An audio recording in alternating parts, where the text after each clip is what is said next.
योगी जी जय श्री राम। नोएडा अथॉरिटी में जो व्याप्त भ्रष्टाचार है उसका कल एक बहुत बड़ा उदाहरण हमारे पास आया। मैंने पीएम पोर्टल पे ग्रीवियंस डाली थी कि हमारे सेक्टर 100 में लोटस बुलेवार्ड में 2012 का एक सैंक्शन प्लान है, उसको पूरा पलट के एक नकली प्लान 2016 में सैंक्शन कराया गया जो कि गलत है। उसके अगेंस्ट मेरे को जवाब आया है कि 3000 लोगों ने साइन किए।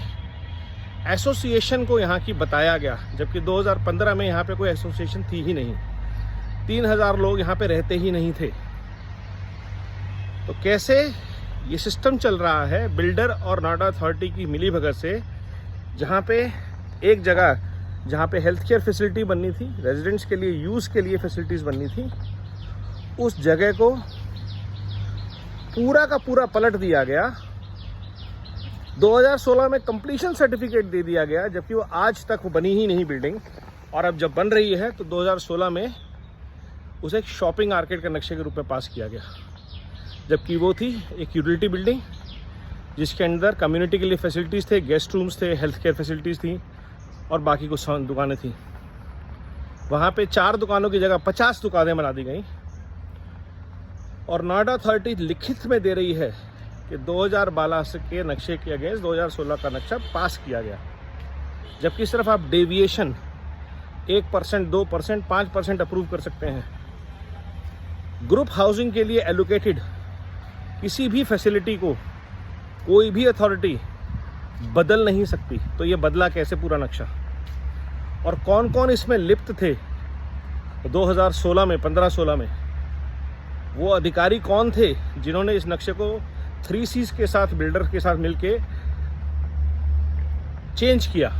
ये जांच होनी कि हम मांग लगातार कर रहे हैं और हमें सिर्फ झूठे कागज़ दिखाए जा रहे हैं कि अखबारों में इश्तिहार दिया गया। कोई इश्तिहार कहीं नहीं दिया गया, किसी भी रेजिडेंट ने कहीं कोई साइन नहीं किया, कोई अप्रूवल नहीं दिया। यहाँ पे 3500 के करीब घर हैं। तो ये जो झूठ भ्रष्टाचार नोएडा में चल रहा था 2016 तक, उसके खिलाफ आज के ऑफिसर एक्शन क्यों नहीं ले पा रहे हैं? क्यों जांच कमेटियां ये नहीं निर्धारित कर पा रही कि नोएडा के पूर्व सीईओ रमा रमन जी के टाइम पे ऐसा भ्रष्टाचार कैसे हो रहा था? कौन कौन अधिकारी, कौन थे उस समय एसीओ, कौन कौन लोग थे जिनको बिल्डर से बेनिफिट मिले? ऐसे ही तो नहीं 2 मंजिला सुपरटेक की इमारत खड़ी होकर ध्वस्त हो गई। तो मेरा आपसे ये तीसरा या चौथा निवेदन है, योगी जी, बुलडोजर का मुंह नोएडा की तरफ कीजिए। इन भ्रष्टाचार से लिप्त अफसरों के घरों पे बुलडोजर भेजिए। सब अफसरों के जो पिछले 10 साल से नोएडा में अलग अलग पदों पे रहे हैं, उनकी पूरी की पूरी जांच, उनकी प्रॉपर्टी की जांच, उनके खानदान की प्रॉपर्टी की जांच हो। लिखित कार्रवाई, कोर्ट के केस सब चलते रहेंगे, लेकिन ये सबको स्पष्ट है कि नोएडा में भयंकर रूप से भ्रष्टाचार हुआ है 2008 से 2018 के बीच में।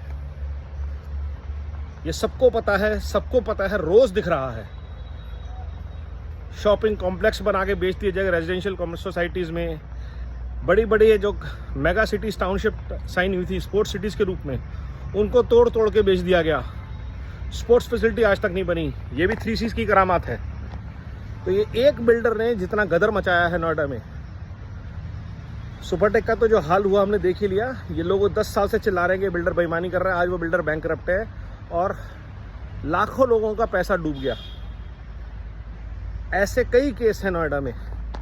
नोएडा का सबसे बड़ा भ्रष्टाचार जो है वो बिल्डर और नोएडा अथॉरिटी की मिली भगत से जो माफिया चल रहा है वो है। और धमकियां भी दी जा रही हैं हमें कि आप जो बोलते हैं, आप जो लिखते हैं, आप जो एप्लीकेशन देते हैं, उसका नतीजा अच्छा नहीं होगा। लेकिन किसी को तो आवाज़ उठानी पड़ेगी। मैं अपनी आवाज़ बार बार बुलंद कर रहा हूँ और ये वीडियो पे कह रहा हूँ कि अगर मुझे कुछ किया जाता है तो उसके लिए नोएडा अथॉरिटी के गुर्गे, बिल्डर माफिया जिम्मेदार होगा और जो प्रॉपर्टी का माफिया है। और कहीं ना कहीं यूपी सरकार की और यूपी पुलिस की भी नाकामयाबी होगी कि ईमानदारी से अपने हक की लड़ाई लड़ने वालों के ऊपर कुछ आंच आए। आपसे उम्मीद है आपके बुलडोज़र से उम्मीद है कि ये बुल्डर अपराधियों के बाद अब भ्रष्टाचारियों के पीछे जाएगा, ख़ास तौर पे अफसर और बिल्डर माफिया। नमो भारत, जय हिंद, वंदे मातरम।